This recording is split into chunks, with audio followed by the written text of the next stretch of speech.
You'd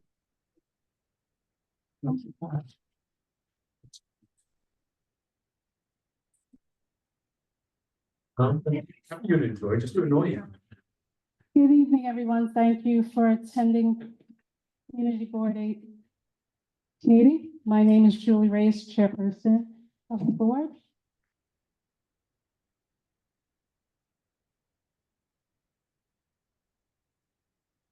At this evening's meeting, any public attendees, you need to register to speak. And if you have not registered and wish to speak, we'll give you an opportunity this evening. We have 2 gallery speakers for this evening, Deborah Dolan and Deirdre Burke. If you are present, please unmute yourself.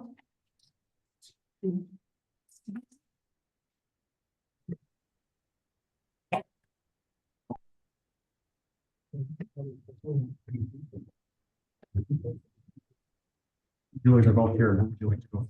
We'll have Deborah Dolan. All the gallery speakers have 3 minutes to speak. If any board members have any questions, you may question the speakers. There's just no statements given by the board members. You can definitely question the speakers. Ms. Dolan? Hey, yeah, my name is Debbie Dolan. I have been leading monthly nature walks in Van Cortlandt Park for over 10 years. And my husband, Matthew Turov, and I do trail maintenance in the park. I'm urging this board to support Intro 606, Priscilla's Law. My nature group does not feel safe walking on the paved Putnam Trail to observe nature, as we invariably encounter e-bikes and other motorized vehicles that pose a danger. They also appear where they are prohibited on other park trails. Intro 606 would require e-bikes to be registered by the DOT. This is necessary for the e-bikes to be identifiable. They pose danger to pedestrians on the trail. In addition, e-bike riders frequently run red lights on Broadway, another hazard to pedestrians. These e-bike law and rule breakers need to be held accountable. Ever since the pandemic, there has been an uptick of this illegal activity. I want to see rules enforced for public safety. Priscilla's Law is named for Priscilla Loke, a Head Start director who was hit on an e-bike ride by an e-bike rider in Chinatown on her way to work. The rider of the e-bike ran through a red light before hitting Loke. She died from the collision 2 days later. She should be alive. She's not the only e-bike fatality either.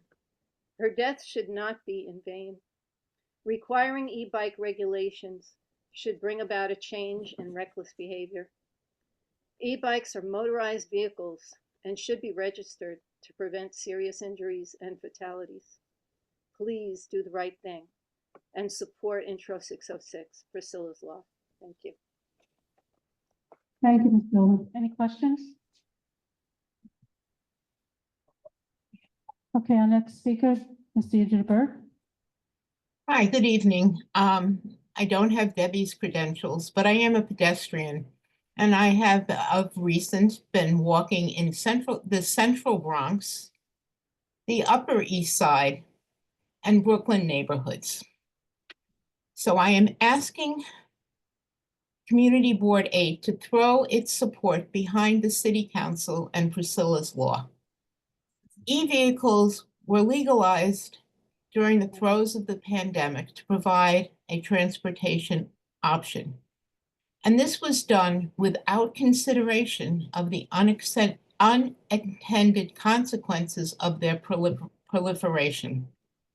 You spend some time in these places where I have been recently, and you see riders on sidewalks harassing pedestrians. You see e-bikes or e-vehicles with multiple passengers and children without helmets. You see them ignoring basic safety measures. weaving in and out of cars, weaving in and out of pedestrians. And these are people who are riding them either for fun, but not as a business. There are injuries from the reckless operations, and I know you have documented the number of fatalities and injuries. The batteries cause fires. And in the parks, and I've been on Riverside Park and Prospect Park and Van Cortlandt Park. And you see walkers being harassed, and you see the damage to plants and wildlife. And the e-bike or e-vehicle riders who come close to the plants and the riders have no idea of the damage that they are doing. I urge you to support Priscilla's law as the next step in providing safe alternative transportation. Registering with DOT and giving each vehicle a license plate will almost by itself encourage the safe and wise operation of these vehicles and protect pedestrians and the operators alike.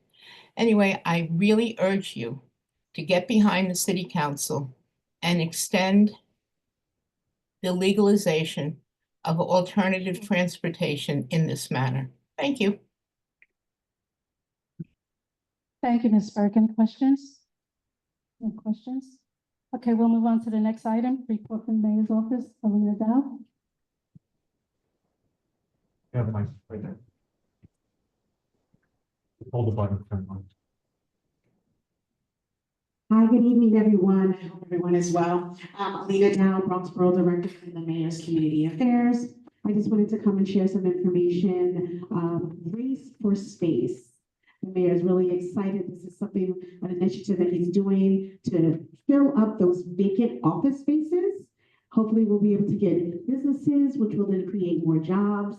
That is an agenda, and we're going to stick to it. So if you have spaces that you also are thinking about that need to be occupied in your area, please let me know, because I know Small Business Services are also looking to try to see if we can get businesses in our local areas as well. In addition, tax season is here. So kick off the tax season, please. I'm going to provide Farah with the QR code so that you can get free tax services. The mayor's office does provide them, so we want to make sure that you're able to get those free tax services. I did, finally, we have 601, 609 K-Pop. I know that this has been a hot topic for us for a very long time. I will tell you that it is not DOT's property, so it's not the city's property. I am going to be scheduling a meeting with the management and the board soon to discuss what the next steps could be. So we're going to try to sit down with them and see what type of resolution can happen with regards to the repair of that. And then I just wanted to say a special thank you, because the your committee on the Public Safety Committee did submit a resolution. The mayor always talks about safety as a prerequisite, and he can't stand those e-scooters on the sidewalk. So thank you for submitting the resolution to Community Board Aid, your Public Safety Committee. That's it. Thank you. Thank you, Ms. Dow. Any questions? Okay, we'll go on to the next item, report from Borough President's Office.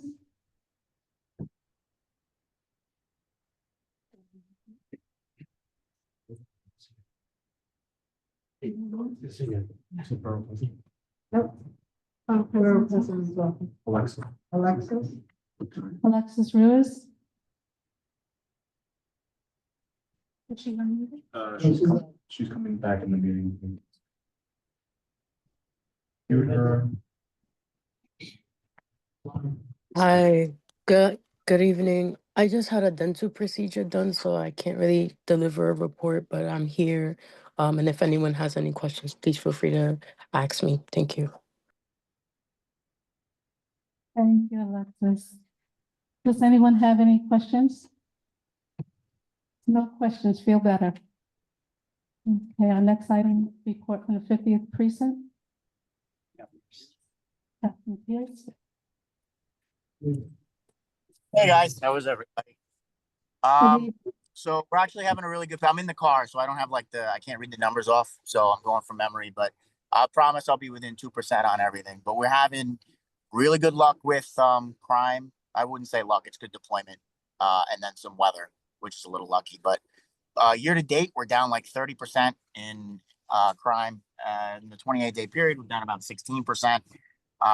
That's mostly from like a 50% reduction in robberies, 30% reduction in grand larcenies, and a 6% reduction in GLAs.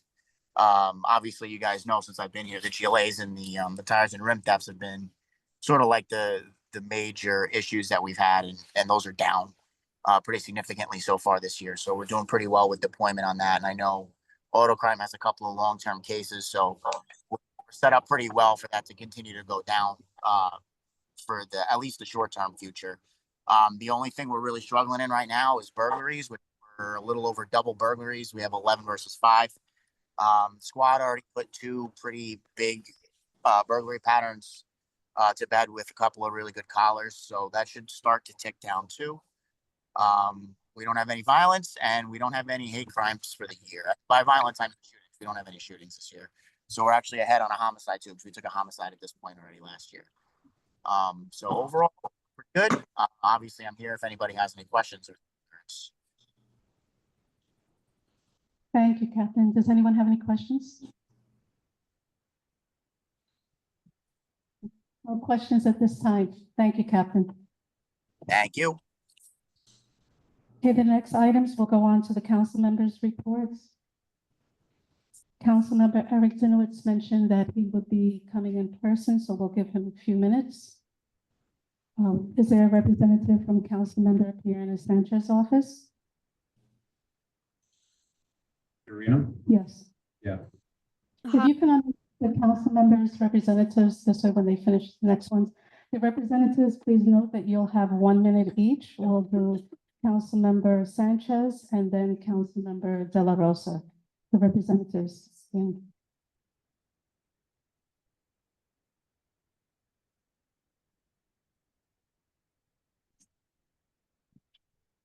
Good afternoon, good evening, everyone. I'm sorry I joined late. I was in the other Google Meet. I'm from Councilmember Pirina Sanchez's office. My name is Paola. Paola, we can't hear you. Hi, can you guys hear me now? Now we can hear you. Please feel free to speak. You have 1 minute. Like I said, my name is Paola from Councilmember Pirina Sanchez's office. I'm just here to share some updates on our office. Our office is located at 2065 Morris Avenue. Our phone number is 347-590-2874. We provide services with immigration, housing, and if you have any issue with your landlord, you could give us a call and we would help you out. Our office was helping the 33 Heath Avenue victims of the fire with supplies for their office. So that's the only update I have from our office. Thank you. Does anyone have any questions? Representative from Carmen De La Rosa's office? No representative? And then we'd like to welcome, I see we have Councilmember Salamanca with us this evening. Since this is your first time here, I think we're going to be generous and give you 3 minutes. Thank you for coming though. Oh, Just hold it. no, are they both on the speakers? Can you hear me? All right. Good evening, everyone. I'm Rafael Salamanca Jr. I am the council member for the South Bronx. We've got to hear. First, I want to thank you for allowing me to speak. I just came from Community Board 3. I was trying to rush up here. So thank you for allowing me. I wanted to be here for your public session. I need to start. I'm a former district manager, and I think that you run an effective meeting. I mean, to come in and to see the signs there, I need to give you your kudos on that and how effective you guys are. I wanted to come here briefly just to speak a little bit about local law 97 that was passed back in 2019. Local law 97, for those of you that know, this law which was passed has to do with addressing gas emissions, and it took effect. And it took effect, and it is going to I don't want to say hurt, but it enforces buildings 6 stories or more, those HDFCs to make changes to their buildings. And so because there's a lot of questions and speculations as to what this law actually does and what it's going to do and how it's going to hurt the HDFCs or those individuals that own those buildings, my office is partnering with Con Edison and NYSERDA. And we're having a Zoom meeting next week on Tuesday, the 18th from 5:30 to 7 o'clock. To give the communities an opportunity to address what this law is actually going to do for your buildings. So I'm just going around throughout the entire borough of the Bronx, encouraging residents of the Bronx to participate, especially if you are a member, if you own an HDFC, because at the end of the day, this may hurt you in terms of your maintenance or hurt you within your bottom line. Something else that I want to point out, I don't know how many of you have gone and crossed the streets, and if you see in your crosswalks, there's a yellow box, and there's a yellow box in the crosswalks, and you press the button and it makes noise. Have you seen it for those that cross the street? Well, it's called an accessible pedestrian signal. So back in 2017 and 2018, I came up with that law in my district because of many health disparities. We had some of my constituents had diabetes, and they're not taking care of their diabetes. And one of the causes of that is that blindness. And so they were having issues in terms of crossing the street. So my office did some research, and we saw that there were other parts of the country that had what's called an accessible pedestrian signal. And so I got this law passed, which requires the city to be compliant. And in every crosswalk where there's a traffic light, they're required to have them. So the way it works is if you're crossing the street, and I want you guys to try it out just in case it's not working. You press the button, it's supposed to beep, and then it's supposed to say walk, or it's supposed to give you a signal in terms of saying stop. What I did notice that there are certain parts of the city where the city has not been compliant, and in talking to DOT, Community 8 is the area where they have not been compliant. And so I just wanted to put that on your radar. And if you need any pressure, your council member, I can be able to assist you. And so with that, I want to thank you. I am not just a council member, but I'm the chairman of the Land Use Committee of the New York City Council. So if you have any questions or concerns about any development that's happening in your district, I'm here and I'm accessible to assist you with any questions that you have. All right? Thank you very much. Thank you for attending. Does any member have any questions? Ed?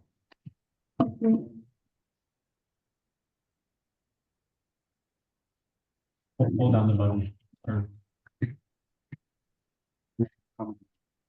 You mentioned local law 97 and that you've gone out and reached out and got some response, I guess, from your constituents. How, I know you're planning on doing a lot more of that, but so far, how would you say that the overall response was from the residents? Is it supportive of this law, or are they opposed to it? They're upset. Many of them are upset. That's why you see scaffolding. Many of them were not paying attention to this, and they felt that it just caught them off guard. This law took effect in 2024, and in 2030, the rules are going to get stricter. And so what we want to do is that we want to hear some of these concerns. Members in the body of the council are looking at taking some of these concerns and maybe making some type of amendment, some type of extension. Given the fact that, prices are going up, inflation is real, and now we as lawmakers are passing these laws, which is going to make it harder for individuals who actually own their apartments in these HDFCs. And so this is the purpose of having these Zoom meetings. Thank you. David Gilman? Yes, Councilman, as you probably know, our community board, as chair of Land Use, our community board and the majority of the community boards within the city voted against resolutions against City of Yes. Do you have some comments you want to share with us to make us feel more comfortable with the end result? It's a complicated plan, right? They broke it down into 3 pieces. You have the carbon neutrality, you have the economy, and then you have the zoning component. The zoning component was the hardest piece of all, and that's the one that I dreaded the most. It was negotiating. What I want to really encourage that communities know, this part of this is to allow certain areas in terms of doing their fair share in terms of building housing. Now, I know that there are concerns about low-density areas where they feel that, oh, they're gonna take my block and they're just going to build bigger. But there are restrictions within that. Like, for example, in a corner lot, you know, in terms of building higher, or if someone wants to create kind of a mini mansion, right, what you call, well, that property owner needs to have over 5,000 square feet of property space. And their streets, there's regulations in terms of how long, how wide their streets can be if they would like to build bigger. I understand that there were concerns. There's always concerns. When MIH ZQA passed, I was a district manager. I voted no. Well, my community board voted no. And then a couple of months later, I became a council member. I sat there and I got educated on what MIH ZQA actually does. I voted yes as a New York City council member. What I do know is that this City of Yes does not take away the power of a council member in terms of when a development is coming in. It does not take away the power of a council member in terms of negotiating that project. I think it will go by a case-by-case basis. And again, if you encountered that case, you know, within this time frame, I am here to assist you, this body, and your colleague in that specific project. Those are interesting new ideas. We could probably use education on a lot of those details. You just mentioned things I was not. I would encourage, so we have a big land use division in the city council, and they're accessible. They actually like coming out of 250 Broadway. I can speak to Councilmember Dinowitz and Councilmember Felina Sanchez on having an info session if that's what the board would like, getting land use here. We can even do a Zoom meeting specifically just for this board, because you have a Zoom meeting for this type of conversation, you're gonna get everyone in the city who's gonna wanna chime in, and you're not gonna be able to ask your questions. Thank you. We have Marty. Yeah, I will discuss this more in the land use report, but in Van Cortlandt Village, there are some 8 private homes which are being converted internally into multiple use dwellings. We have no idea what the purpose of these dwellings are. Are they market rate, or will they be controlled by an agency? We only have a limited amount of information. But if this is going to be agency after agency, then the quality and the character of the community will definitely be impacted by these many houses in so close a proximity. Did you mention Indian Village? That's what he Van Cortlandt Village. Well, if you give me the address, I can have my land use team dig in more into actually what's built, what's being built, who's responsible for it. That's information that we should be able to have access to. I'm happy to share them with you. Thank you. Then we have Jessica. Hi, Councilmember. Thank you for coming today. I want to expand more on the local law 97. I work in construction. I've been following it for a few years. And where I do feel like there isn't enough attention is manufacturers and designers that are supporting older buildings in order to transition to a more energy efficient purpose. They're not at the table, or I don't feel like they're at the table. They're not even at your meeting, right? NYSERDA might have connections, but I'd be interested to start collaborating with manufacturers of heat pumps and radiators and stoves and everything that goes into building more energy efficient properties, because I do feel like they're being left out, and then we're being pushed to move forward with products that don't even exist yet. So I feel like that's really the biggest wall that we're hurting, where it's like we're now asking buildings to start investing in high first cost upgrades that might not even work for the longevity that you anticipate them, right? So it's like, oh, is this gonna last me 10 years? Oh, well, actually it doesn't need a new rating or a new whatever. And then now, you just bought a new stove or new gas appliance or whatever, and then now you gotta throw it out. Or how do you retrofit an old building that was built on gas and electrify it? And then like electrification not even really being taught or like a major in schools. So it's just like, it just seems like we're pushing everybody to be more sustainable, but we're like finding them before we actually give them like a pathway to getting there. And, so I'd be interested to know what's going on there as well. You bring a valid point. I hope you attend the Zoom meeting. I'll be there. And before I leave, I would love to take some of your information so I can get some more of those details. Sure, For that. sounds good. Thank you. Thank you. Any other questions? I think that's it. No one on Zoom? I want to thank you. I'm needing some information cards. I have some information cards in the South Bronx. I know I'm up here in Riverdale, but should you know anyone in the South Bronx who has any issues with any of the precincts, 5 precincts that I represent, or you have any issues with any city services or land use matters, I'm here to serve you. Thank you. God bless Thank you, you, all right? Have a Councilman. good evening. Thank you. And we'll get the information from Jessica and Marty to you. Okay, we'll come back with Councilmember Dinowitz as soon as he arrives. Next item is item number 7 for the elected officials. I'll be calling on Bronx District Attorney's Office, Public Advocate, and the Controllers. If anyone's here from those 3 offices, please unmute yourself. We'll go with the District Attorney's Office first.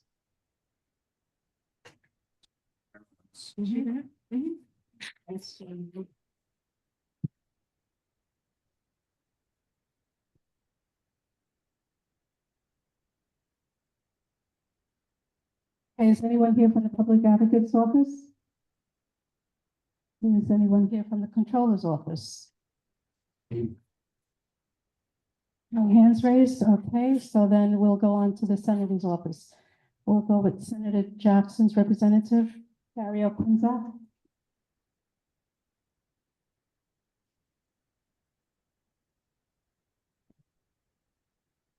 You gotta hold the button. What? You have to hold the button until it turns on.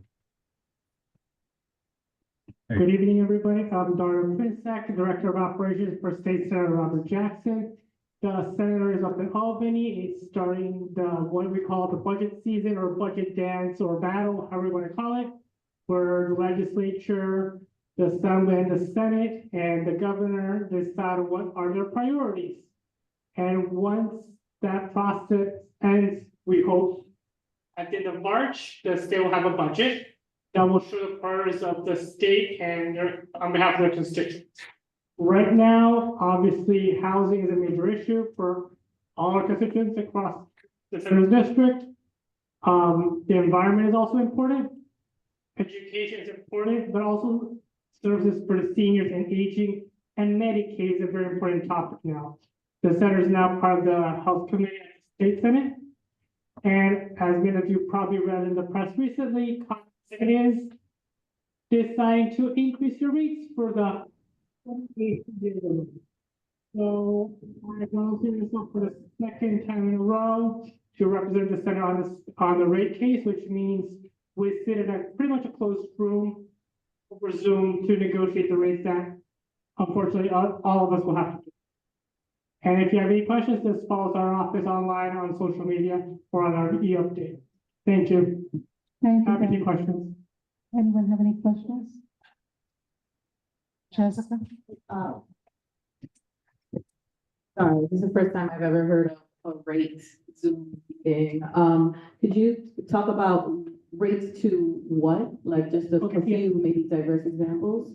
They're not diverse. So pretty much if you have a Con Ed electric bill, last year you got hit with an extra $1 a month increase.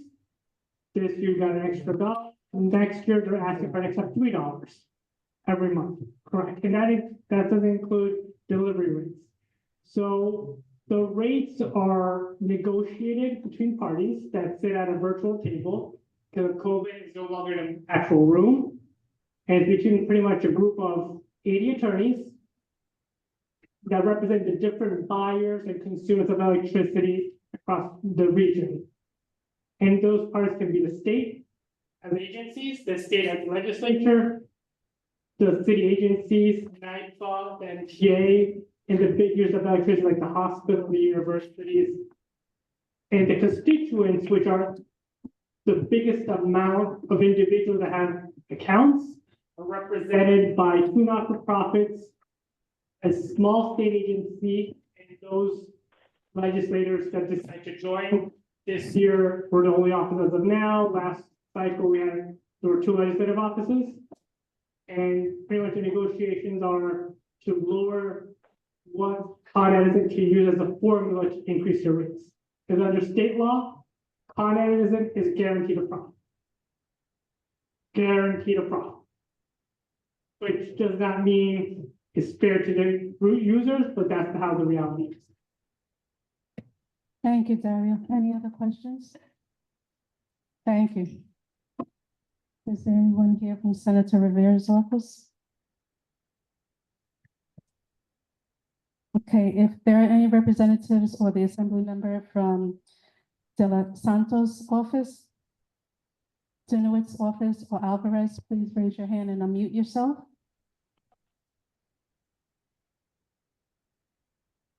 Hi, everyone. Can you hear me? Yes. Okay. Hi, I'm Nais from Assemblyman Dinowitz's office. I don't have any specific updates from the office, but I just want to remind everyone that we're here for whenever you need. You can call the office, email, or show up in person. And we also have the free notary service, Monday through Friday when the office is open. So feel free to stop by and ask us any questions. Thank you. Thank you. Any questions? Are there any other elected officials or the representatives on Zoom? Please raise your hand. Otherwise, we'll be going on to the next item. Being no hands raised, we'll go on to item number 8, roll call.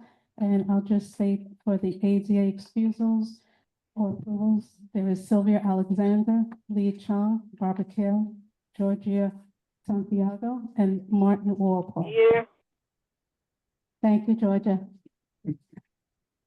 I'm sorry. You're welcome. Thanks, Georgia. Sylvia Alexander, Present. Debbie Allen, Present. Constance Barnes Watson, Bob Bender, Here. Carol Blake, Kelly Buford, Present. Joy Campbell Privateer, Present. Sebastian Chittopouli, Lee Chong, Present.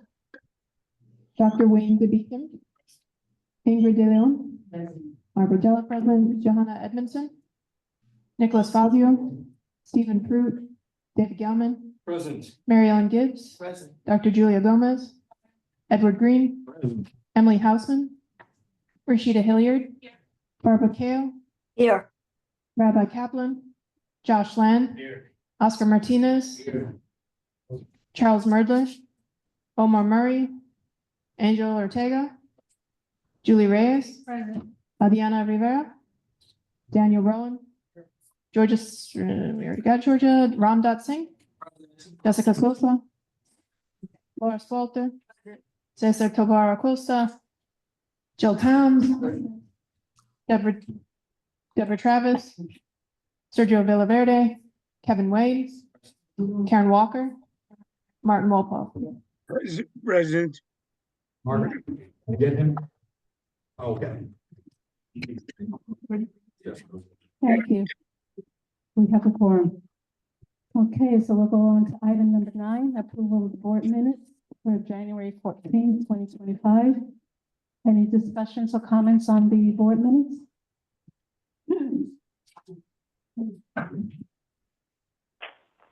Make a motion to approve.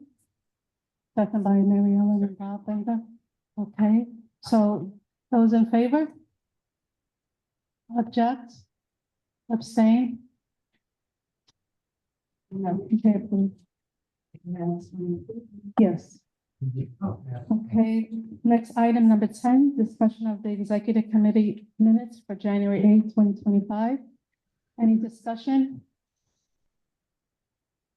No discussion? We'll go on to the next. We'll go to treasurer's report. Good evening, everyone. This is the February Treasurer's Report, a very difficult report to prepare, not because there are really only 2 changes from the January report. So we have 13,225 left of our budget, and we've already spent 12,258. If you take a look at 1.1, the only changes from January, the office spent about $245 on supplies, and also there was a December payment for intern Jalen in the amount of $832. Next to last payment, I believe, for her. No budget mods, nothing requested, nothing encumbered. And we have 2063 left for our heat, light, and power. account. And that's the February treasurer's report. Thank you, Joy. Any questions? Okay, so then we'll move on to the next item, the chair's report. I'll just start off by saying that due to the current issues surrounding the rights of migrants in our community, the community board is working on putting together a community forum to give information to the community on what the rights are for the migrant community residents and workers. The board does have a migrant counselor in the district, and many in the community would like to have information on how they may assist the migrants and actually know what their rights are. I'd like to thank Bob Bender for taking the lead on this issue. Thank you. It is an important issue. And on short notice, we invited elected officials to discuss the migrants' rights. And we'd like to thank those who were able to attend our meeting. Farah, myself, and Bob Bender were in attendance. Councilmember Dinowitz was in attendance, and we had representatives from Councilmember Sanchez's office, Public Advocate's office, Senator Rivera's office, and Assemblymember Alvarez. And we'll be meeting with Councilmember De La Rosa later on this week. And we're looking to hold that meeting more than likely right before our board meeting. Everything is in the initial stages, but that's our target date. Next month. Okay, discretionary budget is ongoing, and we will continue to submit requests. If anyone, I ran this by some of the chairs at the executive meeting, but if you were not at the meeting, if you have any items that you feel that possibly we should request on the budgetary discretionary funds, please let us know. Daniel, I got your request. I know you won't. You got your information for the dump removals. Good request. You wanted to say something on that? Okay. Okay, good enough. Thank you. Our intern, Jalen Adorno, finished last week, and thanks to a past board member and Hunter College professor, Jillian Baez, we now have another intern for about 2 months, Deontay Dewar, standing there. He was at the attendance sheet. Welcome, Deontay. He'll be here with us till May, and he's already started working with the aging committee, helping them out with their guide, and I'm sure Farah's going to put him to work. So I grabbed him before she came back. And let me see. The ad hoc committee that was put together with Jill and Karen Walker. The process, I was advised last night or at the exec meeting.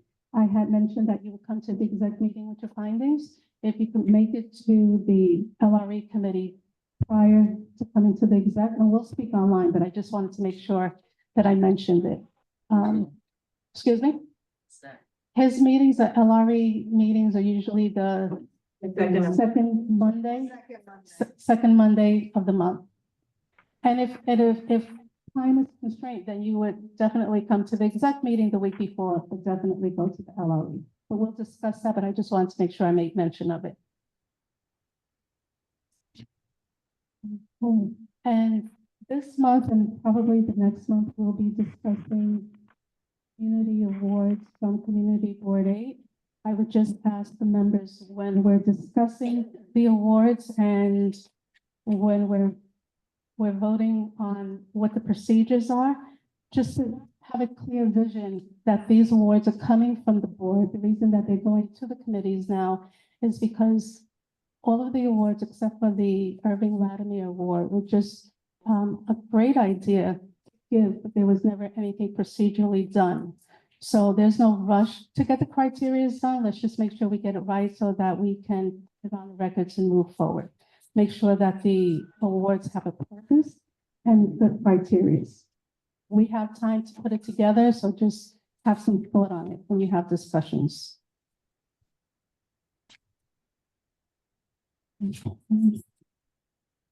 And then board within the next 2 years about a quarter of us, I believe. I know a large amount of us will be leaving the board due to term limits. So I would ask the new members to get a little bit more involved and really think of what committees that you may want to chair one day. Elections are coming up in May, and I would ask the chairpersons of all the committees to start mentoring the newer members of the board, because quite a few of us will be leaving in about 2 years. And speaking of leaving, I'd just like to mention that after serving 17 years on the board, one of our most committed board members has resigned. Serving as chairperson of the Law, Rules, and Ethics for 2 years, the Parks Committee chairperson for 2 years, the vice chairperson of the board for 3 years, and then as the chairperson of the board for 3 years. And then just when she thought she was done, when we had this committee of yes, I asked her to please come back and chair the Housing Committee, which reluctantly she did, but thankfully we had Rosemary Ginty, who did a year as the Housing Committee chairperson. I want to thank Rosemary for all the work that and the commitment that she has given to the board and the community. She shared her vast knowledge with all and will truly be missed. And those of you who had the pleasure of knowing her, she was definitely knowledgeable on so many issues. It was incredible. So it's a loss, not a real loss, because she still will be around and you can still reach her for any questions that you may have. And that's it with my report. Does anyone have any questions? Yes, Rashida?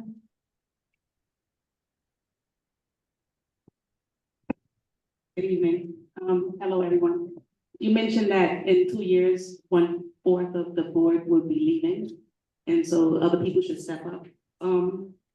Do you anticipate that the board will stay the same with the same sort of rules, or in terms of like us being in person and things like that, or is there expectation that the new crowd will change things as well? Well, things don't really change that much because there's procedures. Like you have the bylaws, we have the bylaws, we have to follow no matter who's here. As far as the meetings, they're discussing, as a matter of fact, Marty discussed that at his meeting, what the elected officials are trying to do in regards to should we meet in person or not. And then the board has collectively will make their own rules, but following the rules of the law. So it's good to become familiar with the bylaws, attend Law, Rules, and Ethics Committee meetings. And the beauty of it now is that we have Zoom. You can pop in on a meeting at any time that you want after the meeting occurs. And I forget how many, I'll have at the next meeting, I'll know exactly how many of us are leaving, but quite a few of us are leaving. Even because the people who have just a few years on the board, if you started, I forget what year, is it 2019? If you started 2019, then your term limits, it's up, and then you have someone like Chuck and Marty who's been here like 30 years, and like we're all leaving at the same time. You know, so start getting involved, and you don't have to wait for the 2 years, because election, when May comes around, when June, when we're voting on all the different chairs, when we're voting on all the different chairs, every seat is up. Just because you're a chairperson or an officer, every single seat is up. And you can challenge people. I think it's healthy to challenge. Any other questions? Okay, so I see our council member Eric Dinowitz is here. And you missed it, but I just wanted to thank you again for being our representative who came to our meeting last week in regards to the migrants.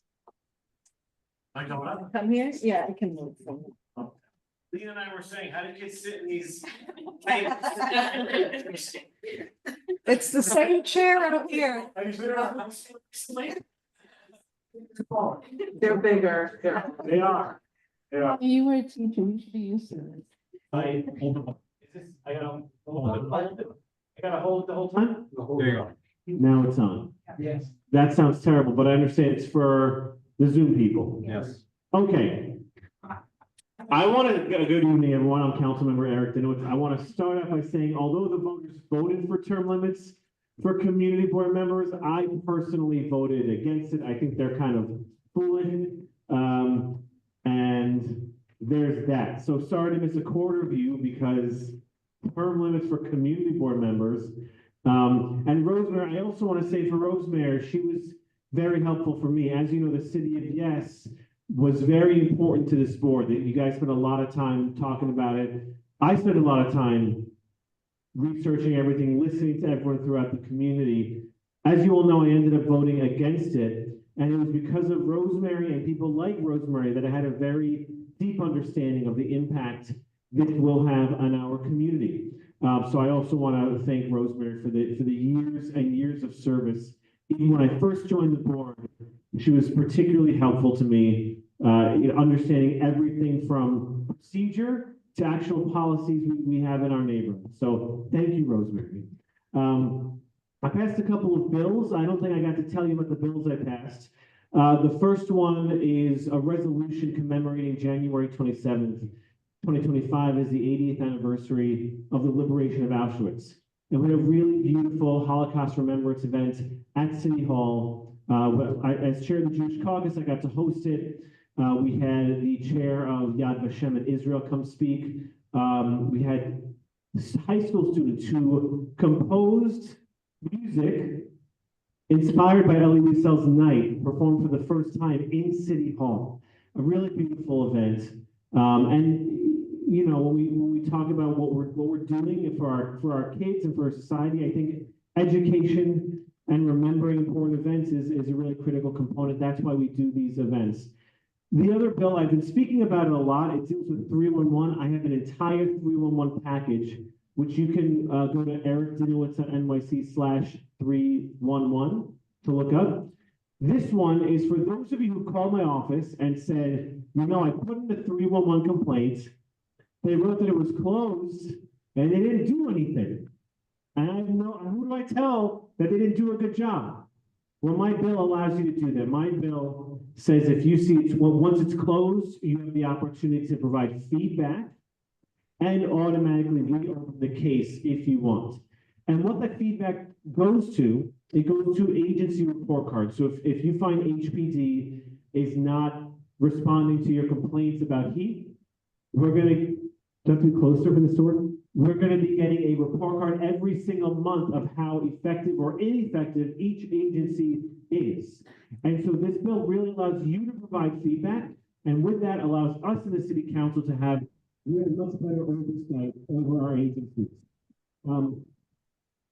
Is my walk-off music? Well, sorry, I got 3 more things to talk about.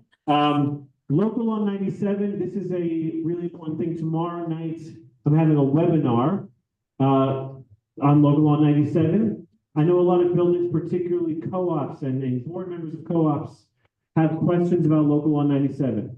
I highly encourage you to attend. You can register at ericdinowitz.nyc/LL97. That's tomorrow night at 6 o'clock.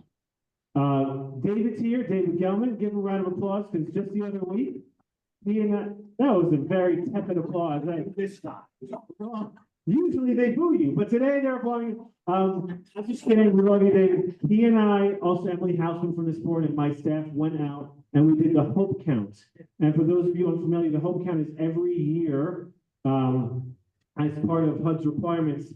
DSS conducts an annual survey of people who live on the street. It's supposed to be one of the coldest nights of the year. He and I and my team, we were out canvassing a few neighborhoods, a few like square block neighborhoods, areas in Kingsbridge and Riverdale, looking for people living on the street. And this is data that's required by the federal government, but DSS uses to provide resources.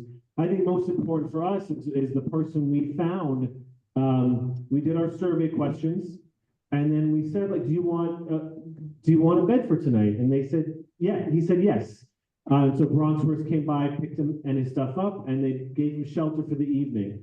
And you know, there are many people living on the streets of our city every night, and so I just want to thank David for coming out and help us count the homeless, like he did with me last year. That's a round of applause worthy. If I may, I want to give you credit for speaking with that fellow on 231st Street. He was a little nervous. You didn't make him feel intimidated or surrounded, and you convinced him to take shelter for the night. And that was your conversation. Thank you. And lastly, I want to talk about immigration.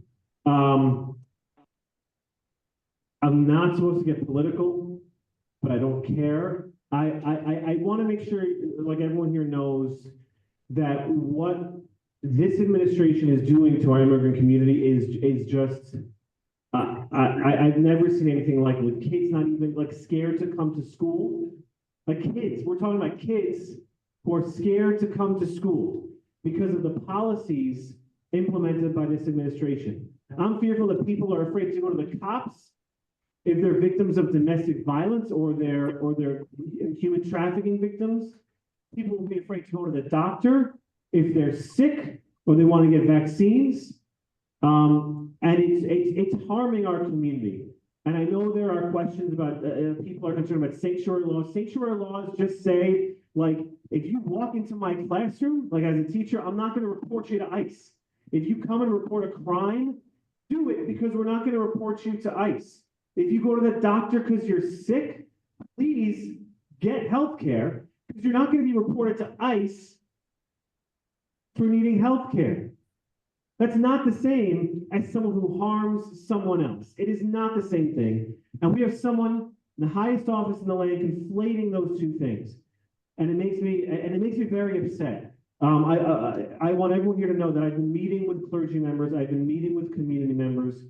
I'm hosting webinar events. If you are interested in attending one of my webinars, please email or my office or speak to me directly.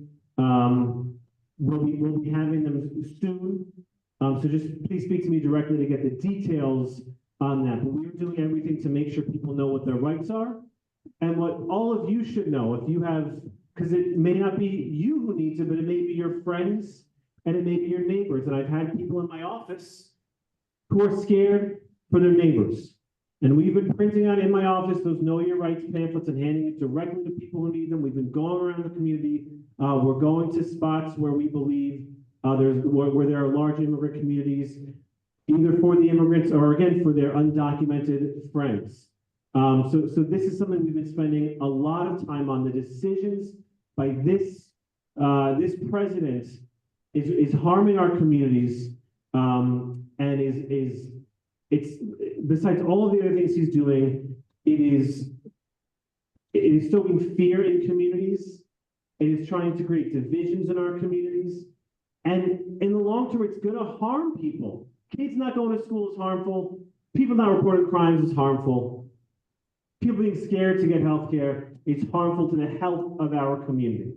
So I am working very hard to make sure that our immigrant brothers and sisters are heard and that they are protected. And again, if you would like to attend a Know Your Rights seminar that's happening very soon this week, please see me for the details. Thank you, everybody. Thank you. Does anyone have any questions? Anybody, Mariella? Anybody on Zoom? On the 311 feedback, where, like, I have the 311 app. Does it list where to call back to her? Because So this is a much better mic. I feel like I was cheated out of the good mic. This is much better. Okay, the legislation just says they'll conduct a feedback survey, both qualitative, meaning up, down, 5 stars, and quantitative and qualitative. You're supposed to be able to give like written feedback. It doesn't outline the mechanism by which it happens, and it has not been enacted yet. Either the mayor has not yet signed it, or not enough time has passed for it to become law. can't give feedback yet. Sometimes they do surveys, but it's not, I don't want to get too much into detail, but you wait a couple of weeks, it'll become law, and it's supposed to be implemented immediately. Thank God, it's gotten so out of hand. That's right, and we get a lot of calls in our office like, hey, this was closed and is not solved. Yes, so that's why we do the legislation. Get nowhere in our building. Yeah. Hey, Laura. Thank you. I just want to thank you for being a sponsor of Priscilla's Law, Intro 606. It's going to be presented tonight. We want to thank you. Good, thank you. And I know you're gonna present it, but that's pretty much saying, if you're on a bike with a motor, even though it's an electric motor, you put some sort of identification tag on it. It's pretty straightforward. Cheetah? Good evening. Good evening. How are you? I'm all right. How are you? Glad to hear. But, my question is with respect to the homeless, services, DSS, you say? In terms of the count, I know you said that, that people were canvassing the streets, it's still, and I know that's like maybe once a year, am I correct? Is there, do those services happen in other areas, like on the train or in, or is that just like on the streets? That's a good question. So there's, I mean, all questions are good. That's a good question. The count, it like surveys area, it samples different areas. So we didn't do all of Kingsbridge. We did specific areas in Kingsbridge, and then they extrapolate that to estimate how many are on the street. Our teams did not go on the subway. Other teams would go on the platforms of the subway as part of their search. And then they had different teams actually on the subway cars. So the way they do it, I'm going to trust those statisticians more than me. They have the teams that go on the subway cars themselves to canvass those unhoused individuals, unsheltered individuals. And then other teams would be like on the platform or in the different parts of the neighborhoods. We also went to Van Cortlandt Park. So the southern part of Van Cortlandt Park, we got that playground. That was part of our canvassing area. Yes, sir.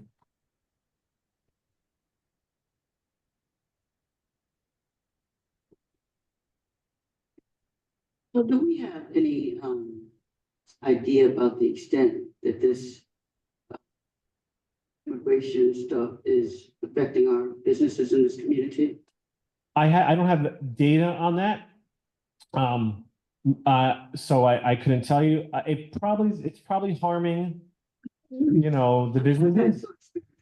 In recent weeks that I think are devastating to businesses that I frequent, that I wanted to frequent. And I'm not sure what, if anything, we can even do to help people who are being affected, but. Well, I would say a city standing strong by its sanctuary laws. The reason we have sanctuary laws is in part to protect people who are going to work every day and contributing to our economy. I don't know what the impact is going to be on our economy, but if people are afraid to go to work, that's going to harm our businesses. That's going to harm their families.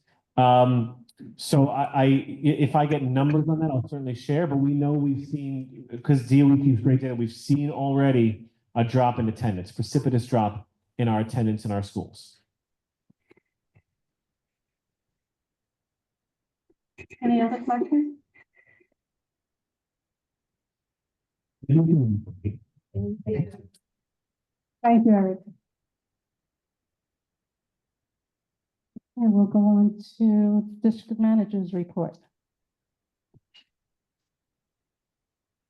Good evening. As you all know, the register has been posted on our homepage for the agency responses for the budget for FY 26.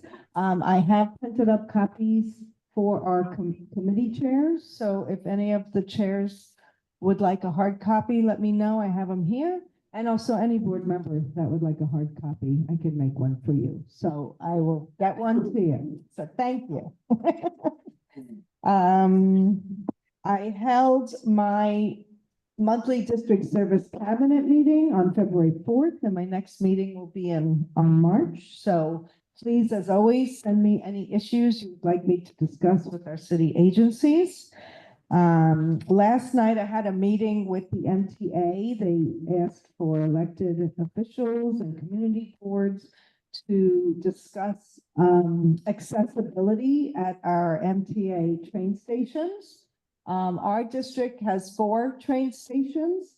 I'm happy to announce that 2 out of the 4, one is already accessible. One is in work and it will be completed by 2026 on West 242nd. And they do have a link now where the public and anyone who would like to chime in can make requests for where you want to have accessibility at your train stations. I did put in a request for Marble Hill West 25th Street. But anyone else can also do the same. I will send the link to everyone. As Julie did say, it was Jalen's official last day, January 31st. I still would love to figure out how to continue with her, but in the meantime, just want to thank her for her hard work, dedication to finishing projects, and her overall pleasant demeanor. She was a welcome addition to the office. She helped do many projects to assist us and in organizing everything and doing outreach for us. So thank you. I just want to remind everyone that our office will be closed for President's Day on Monday, February 17th. And lastly, again, I just want to make sure that all of our committee chairs have selected a vice chair for their committee. And to always please send us your agendas and minutes within the 10-day time frame. Also want to thank Intact for always accommodating us and providing us the space and technology for our meetings. So thank you. Also, and I do believe, I know we mentioned board members are term limited as of 2027, 2028. But I do believe if you, after a year off, you can reapply. So keep that in mind. Take a year off and come back. Anyway, have a good evening. Thank you. Any questions, David? Yes. Yeah, I wish I knew about the MTA meeting last night. Because I'd like you to get back with it. Who was the MTA representative? Do you remember the name? They had a whole group of Oh, okay. them, but All right. you can easily, you could just use the link to put in. All right, but I think it should come actually from your office. The elevator at 242, I think they're making a serious mistake by putting the elevator on the west side of Broadway. Because I think the majority of the users. It's too late, but yeah, okay. Majority of the users, be it wheelchair, stroller, or somebody pulling a golf cart, you know, a pull-along cart, are gonna be going into Van Cortlandt Park. And they should be getting out of the elevator on the east side of Broadway, not having to cross Broadway. I think that's a very bad design. They really should reconsider that, and we should tell them that. I'll gladly send my notes, but I think it's important that as a follow-up to your conversation, that you get this idea across to them as well. I'll glad send that to them. Please note that the work is underway. I know that. Yeah. I know that. Okay. Any other questions? Okay.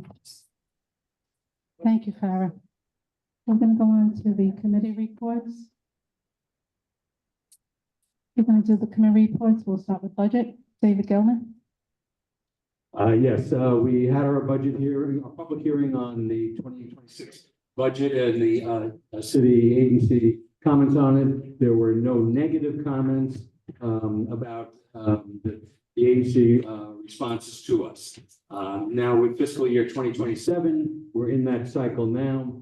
I think that every committee has done a good job and put the 2027 ideas on their January and February agendas, and that you'll have full discussion of them in February, and then ultimately prioritize them in March and turn them in by April 20th to Farah and to me for us to do for the community board as a whole. Thank you. Sorry, were there any questions?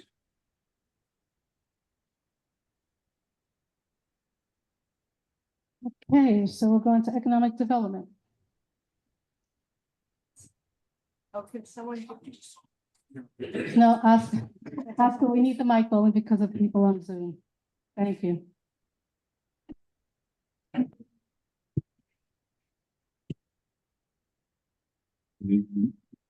This is the bad one. We had our meeting on Tuesday, February 6th. Very special thank you to Constance for holding it down.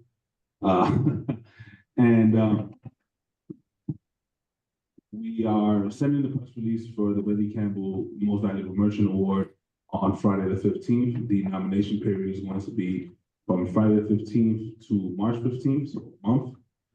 And merchants, us as a committee have decided that merchants can self-nominate. I know this was a very testy and kind of controversial topic, but the reason is volume of nominations is always better just to review. It doesn't mean that they're necessarily to win the award, but it's better to have more data, more nominations to review in order to make a fair judgment. And I'll just say one thing about that. I'll keep it quick. But you may not know, most people don't like to self-promote, but sometimes you need to. We all know you sometimes have to advocate for yourself to be seen. So that is the point of that decision. Aside from that, our next meeting is to be determined as far as date. I'm waiting for our business to confirm that we can be there, but the next one will not be at the office. It will be at one of the local businesses. Got you. Thank you, Stephen. Do you know when the award is intended to be given?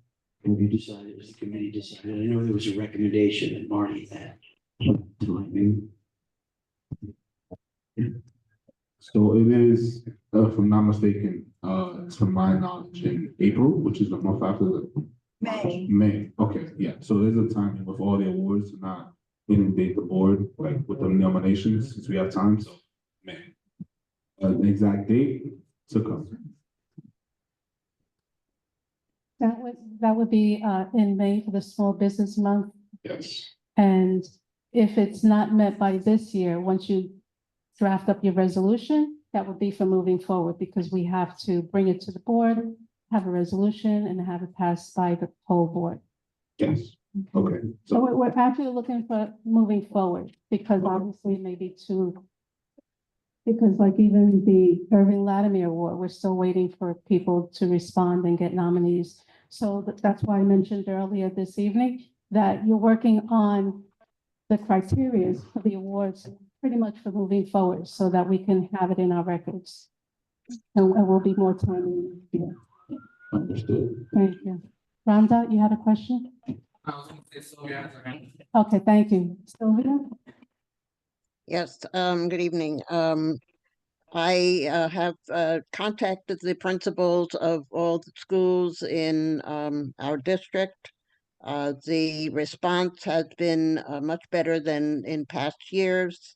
I'm really encouraged by their letting us know what the needs of their schools are.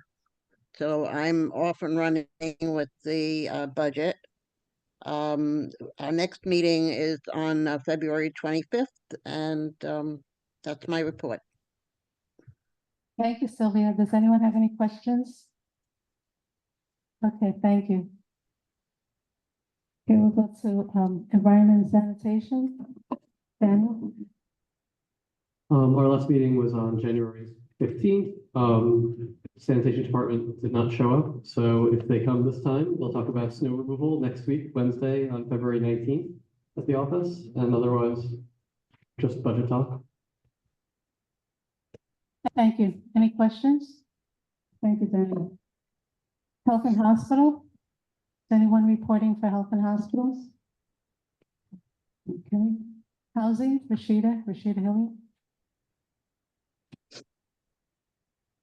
Good evening, Housing Committee. So we had our last meeting on Monday, January 27th. The Department of Buildings came to talk about the parapet and PIS laws and ways that they service buildings that include co-ops, condos, NYCHA, whatever other establishments. It wasn't really a long meeting, but you know, you can read the minutes. We are planning to have our next meeting on Monday, February 24th. And we're expecting to have someone from New York City Accelerator Program come to talk about Local Law 97. And once again, the focus will be on, well, everyone, but also co-ops and condos and how to not be economically burdened by these laws. I believe that's it. Am I leaving anything out?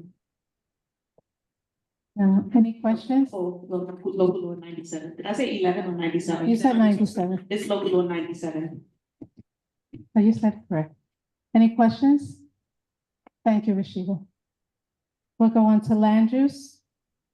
Marty? Yes, on behalf of Chuck, there were 3 items discussed at land use last week. The first one, there should be a resolution before you concerning 5445 Palisade Avenue, which is a SNAD non-ULURP application. The architect as well as the owners were there to make presentations. Speaking for myself, I believe they were totally impressive in terms of making sure that they dotted their I's and T's and wanted to blend right into the community. And their comments were much appreciated. They want to expand the house that's presently there with a kitchen and a deck and a little swimming pool. And excuse me, the committee was fully impressed with their presentation and we voted unanimously to approve it. And I put that on the floor now for the board to consider.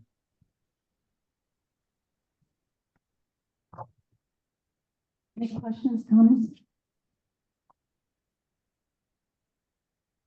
Marty? No questions and No. question. No questions. None? Doesn't everyone have the resolution before them? Yes. Yes. So I'm putting the resolution on the floor for a vote. Okay, so anyone object? Any abstentions? Passes. Thank you. Next item, we talked about we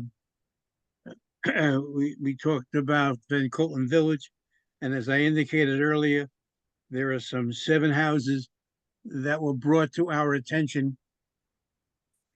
And what's happening with these 7 houses is that physically the buildings are not, the mass is not going to change, but they are building, they are creating mini apartments, or what used to be 1 or 2 family houses, for example, will now have as many as 10 families in them.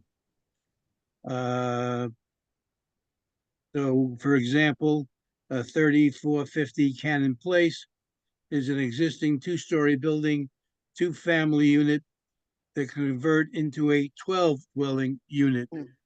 Now, we have tried to, we've checked with the Department of Buildings for all of these buildings, and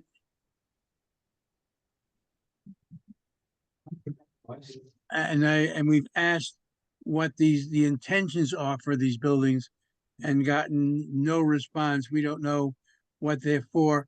Will they be market rate housing? Will they be controlled by an agency? What agency? Are we talking transiency? And so, as I mentioned to the council member earlier, I will send them a list of all 7 of these buildings. And our biggest concern is that City of Yes said they would not attempt at any point to change the character of the neighborhood. Well, with these many buildings and these many changes, strikes me there's a definite change in the character. And the final issue before the committee, Chuck brought up his concern concerning concerning 160 Van Cortlandt Park South. Rumors are have been around concerning who is going into those buildings. Tishman Spear had told us at various Tishman Spear at various meetings of land use that this was going to be apartments set aside for what do you call it, or affordable housing we had the impression and still have the impression we are talking about permanent housing and not transitory housing. However, to allay any fears and not to spread any further rumors, Tishman will be present and make a presentation at the March meeting of land use. And that is the land use report. Thank you, Marty. Does anyone have any questions? No? Okay, great. So we'll move on to law, rules, and ethics. Marty Wolfo. LRE discussed two things last night.